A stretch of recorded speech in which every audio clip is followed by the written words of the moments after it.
Pak Prabowo mengatakan negara yang kuat, negara yang maju harus hakimnya itu sejahtera. Dia mencontohkan dengan dua negara. Satu dia contohkan dengan negara Amerika Serikat dan Inggris. Kali ini kami hanya masyarakat biasa yang disematkan gelar wakil Tuhan, yang melapor kepada wakil rakyat dalam hal meminta keadilan. Itu kelayakan hidup. Gaji kami saat ini itu bisa jadi kayak uang jajan Rafathar 3 hari. Muhammad, yang saya hormatin, yang kami hormatin serta muliakan pimpinan DPR RI, dalam hal ini diwakili oleh Profesor Dr. Insinyur Sufmi Dasko Ahmad SHMH. Terima kasih Bang atas kesempatannya. Berikutnya juga Adis Kadir dan Pak Cucun, ya, ini kepada pimpinan DPR semua. Dr. Insinyur Adis Kadir SHMH. Berikutnya juga kepada yang terhormat Abangda Dr. Haji Cucun Ahmad Syamsur Rizal. Berikut dengan anggota-anggota Komisi 3 yang saya lihat di sini tampak inspirasi kami Pak. Sebelum saya jadi hakim ini saya di LBH. Salah satu inspirasi kami ini ada Bang Suding Pak. Itu dari LBH Makassar, itu menginspirasi kami yang muda-muda Pak. Berikutnya juga ada Pak Wayan dan Wakil DPR dari Aceh, Pak Degam. Terima kasih Pak Degam. Berikut yang tidak kami hormati, yang memperantarai kami sehingga rapat ini bisa terlaksana, abangda kami Bang Habibur Rahman Bang. Terima kasih ya Bang ya. Sebelum kami masuk ke materi Bang, izinkan kami memperkenalkan diri. Kami merupakan solidaritas Hakim Indonesia. Dalam hal ini saya sendiri sebagai koordinator, sebelah kanan saya Pak Yusran, koordinator juga. Berikut lagi Pak Aji Prakoso, koordinator, Pak Yosito samping saya sebagai sekretaris, dan Pak Fauzan sebagai juru bicara.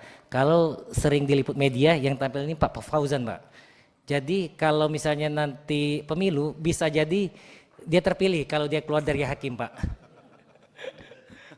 Sebenarnya Bang Dasko, Pak yang terhormat Pak Dasko, ini walaupun masyarakat literasi hukum mengatakan hakim itu adalah wakil Tuhan, tapi kali ini kami hanya masyarakat biasa yang disematkan gelar wakil Tuhan, yang melapor kepada wakil rakyat dalam hal meminta keadilan. Itu standing point kami. Wakil Tuhan meminta keadilan kepada wakil rakyat. Keadilan seperti apa? Yang pada pokoknya kami meminta keadilan terhadap pendapatan kami. Sejak tahun 2012 sampai dengan saat ini tidak naik-naik Pak. Baik gaji pokok maupun tunjangan jabatan, sehingga kami bekerja pada saat ini digaji dengan gaji 12 tahun yang lalu. Menurut pendapat kami ini sangat menzalimin kami. Kenapa sangat menzalimin kami? Bahkan pada tahun 94 pada saat pemerintahan di masa Pak Soeharto, gaji hakim itu statusnya masih PNS. Besarannya 2 kali lipat dari gaji PNS biasa di pengadilan. Tapi saat ini gaji kami dilampauin oleh jabatan-jabatan tertentu PNS di Satker kami. Itu sangat mengecewakan bagi kami. Kenapa? Kami meminta supaya diberikan pendapatan yang layak, yang adil. Karena anggota DPR sendiri, tangan itu sangat besar Pak. Dengan pendapatan kami seperti ini sangat rentan teman-teman yang menjaga integritasnya, yang terseok-seok Pak, menjalani kehidupan dan penghidupannya ini akan jatuh juga. Dampaknya seperti apa? Konstituen-konstituen Bapak yang mencari keadilan nanti akan susah. Apalagi yang berhadapannya itu dengan the have versus the poor, atau the state versus the people. Itu sangat susah. Dengan kelemahan-kelemahan hakim tentu The have pasti lebih diuntungkan. The state pasti diuntungkan. The people and the poor pasti yang dikalahkan. Bukan pasti ya Pak ya, kebanyakan seperti itu. Itu sangat rentan. Kami tidak mau supaya keadilan tetap tegak di muka bumi Indonesia. Kami minta Pak, agar kesejahteraan kami diperhatikan. Kami tidak minta tinggi-tinggi seperti komisaris Pertamina, tidak Pak. Seperti direktur utama Mandiri, enggak minta Pak. Untuk sejahtera kami, kelayakan hidup. Gaji kami saat ini itu bisa jadi kayak uang jajan Rafathar 3 hari. Rafathar itu anak selebgram, anak artis Raffi Ahmad. Bisa sih seperti itu. Sedangkan kami punya tanggungan anak istri, belum lagi punya tanggungan orang tua dan lain sebagainya. Masalah pendapatan kami itu di sana. Belum lagi masalah keamanan Pak. Sebagai pemberitahuan, mungkin Pak Dekgam mengetahui peristiwa ini. Dulu di Aceh Pak, salah satu di Aceh, teman-teman kami itu mengadili Pak. Mengadili perkara tentang pembunuhan Pak. Pembunuhan. Yang melibatkan orang yang mempunyai kekuasaan di sana. Lalu terdakwa itu disinyalir ya Pak ya, dengan orang yang diutusnya datang ke rumah hakim untuk bertemu dengan anak istri hakim. Pasti Pak Dekgam nanti dikasih tahu. Seperti apa? Kami nggak punya keamanan, anak istri kami terancam jiwanya Pak. Sedangkan hakim sendiri Pak, dengan penghasilan, anggap saja penghasilan hakim itu baru diangkat jadi hakim itu kira-kira 12 juta dengan tunjangan jabatan 8,5 juta dengan gaji pokok berkisar 3 jutaan. Setengahnya sudah kami kasih kepada istri Pak.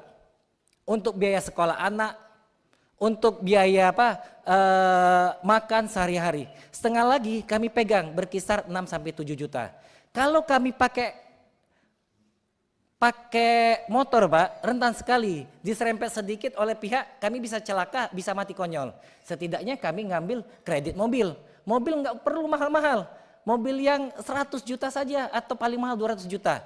Avanza, Xenia, Aigia, Ayla. Kami bayar DP dari 6 juta atau 7 juta itu dipotong bayar cicilan per bulan 2,5 sampai 3 juta. Tinggal sisanya kira-kira 3 sampai 4 juta. Hakim juga enggak pengen juga punya rumah Pak. Enggak penting kami punya rumah yang mewah, punya rumah yang megah. Kami cukup punya rumah yang sederhana. Kami ngambil Pak. Kami mengambil kredit di rumah, bayar DP Pak berapa? Misalnya 50 juta, mesti kami kumpulkan lagi duit 50 juta. Bayar per bulan 2,5 juta. Habis Pak gaji kami. Kami nggak bisa balik mudik ke kampung. Saya orang besar di Sumatera Selatan Pak. Bapak saya orang Palembang, mak saya orang Minang Pak. Setiap balik saya ke Sumatera Selatan, penempatan saya di Aceh. Kalau naik pesawat kira-kira habis duit 15 sampai 21 juta, anak satu, sampai sebentar lagi anak saya 2 Pak, nambah lagi. Kalau naik mobil Pak, perjalanan itu hampir 4 sampai 5 hari, total balik pergi habis kira-kira 12 juta. Dari mana duit itu Pak? Sedangkan duit per bulanan kami saja sudah habis. Belum lagi masalah kesehatan Pak. Masalah kesehatan ini sudah ditentukan di PP 94, kami mempunyai hak kesehatan. Hanya saja belum maksimal. Hampir tidak berbeda dengan BPJS Pak. Kami dikasih asuransi Pak. Asuransi pas kami ke rumah sakit diperiksa dokternya. Pak Rangga nanti obat paten ya. Saya lihat kartu Pak Rangga ini gold gitu kan, bisa obat paten. Pas diperiksa sama dokternya, ternyata kartu saya itu hanya bisa dirembes pakai obat generik Pak. Sama dengan rakyat biasa. Nggak ada bedanya. Ngapain kami harus dapat asuransi itu? Mending duit asuransi itu masuk rekening buat beli susu anak saya Pak. Ya kami tetap pakai BPJS saja. Nah itu. Belum lagi fasilitas Pak di internal kami. Nomenklatur kami berbeda dengan APH lain. APH lain mempunyai nomenklatur sendiri. Tapi nomenklatur kami sebagai pejabat negara di Undang-Undang ASN maupun Undang-Undang Kehakiman. Hampir sama dengan Pak Cucun, hampir sama dengan Pak Wayan, hampir sama dengan Pak Bupati, dengan Pak Gubernur. Tapi Pak, kami tidak punya mobil dinas. Diprioritaskan mobil dinas di kantor kami itu siapa Pak? Pimpinan, ketua. wakil, habis itu panitra sekretaris. Sedangkan panitra sekretaris itu tidak ada nomenklatur sebagai pejabat negara, hanya PNS.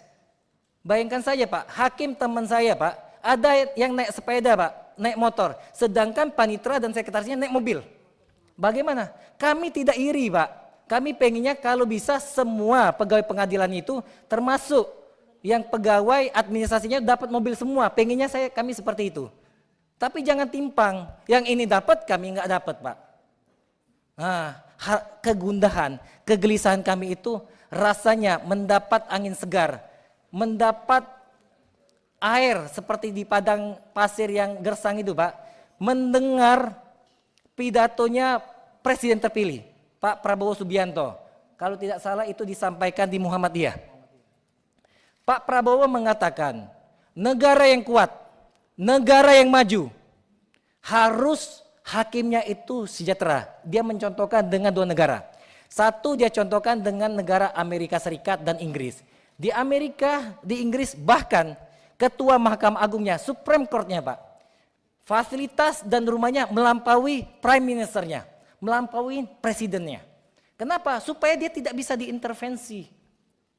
Supaya dia apa? Tidak bisa gampang jatuh dengan tawaran-tawaran dolar ditawarkan oleh para pihak. Supaya integritas terjaga dan amanah dari bapak-bapak ini agar kami menegakkan hukum dan keadilan itu tercapai. Nyatanya Pak, nyatanya di kementerian-kementerian lain mungkin saja saat ini sudah berubah. Pandangan mereka memandang hakim itu bukan pejabat negara, sama dengan pegawai kelurahan. Tanpa saya mendiskreditkan pegawai kelurahan. Pegawai kelurahan itu mulia, PNS juga bagus. Tapi statusnya beda, kami pejabat negara. Disamakan dengan PNS biasa. Bayangkan saja Pak Dasko, Pak Adis Kadir, Pak Cucun, Bapak pimpinan DPR, pejabat negara status. Tapi ada pegawai sekretariat yang take home pay-nya melampaui Bapak. Bagaimana perasaan Bapak? Itu yang terjadi Pak. Dampak dari hal itu semua Pak, banyak hakim Pak, bukan banyak, ada yang mutasi ke instansi lain. Ada juga yang berhenti jadi hakim, kembali lagi jadi pengacara. Ada juga apa? Akhirnya pisah dengan istrinya. Kenapa? Karena suatu hal dan keadaan dia tidak bisa nyatu tinggal dengan istrinya. Kalau dia gunakan gajinya untuk bolak-balik ke luar kota, bakal habis Pak. Akhirnya pisah. Hal-hal seperti itulah Pak yang kami hadapin. Nanti jelasnya teman-teman kami akan paparkan apa yang mereka alamin. Nah, untuk itu kami mohon kepada bapak-bapak sekalian, kepada wakil rakyat. Kami mohon, kami sebagai wakil Tuhan ini untuk diperjuangkan haknya. Kemana lagi Pak? Kami mencari keadilan. Ini bukan langsung atau ujuk-ujuk kami ke sini. Kami sudah memperjuangkan ini bertahun-tahun. Dari senior-senior kami Pak, dari eksponen. Dulu hakim progresif. Kami sudah memperjuangkan, baik di internal maupun di eksternal. Rasa-rasanya itu Pak, rasa-rasanya itu seperti gayung tak bersambut. Pada saat kami kontak Bang Habibur Rahman, Bang Habib, tolong Bang, kami rencanakan untuk ketemu Komisi 3, yang bersurat ke kami Bang Sufmi Ahmad Dasko, Profesor Insinyur Haji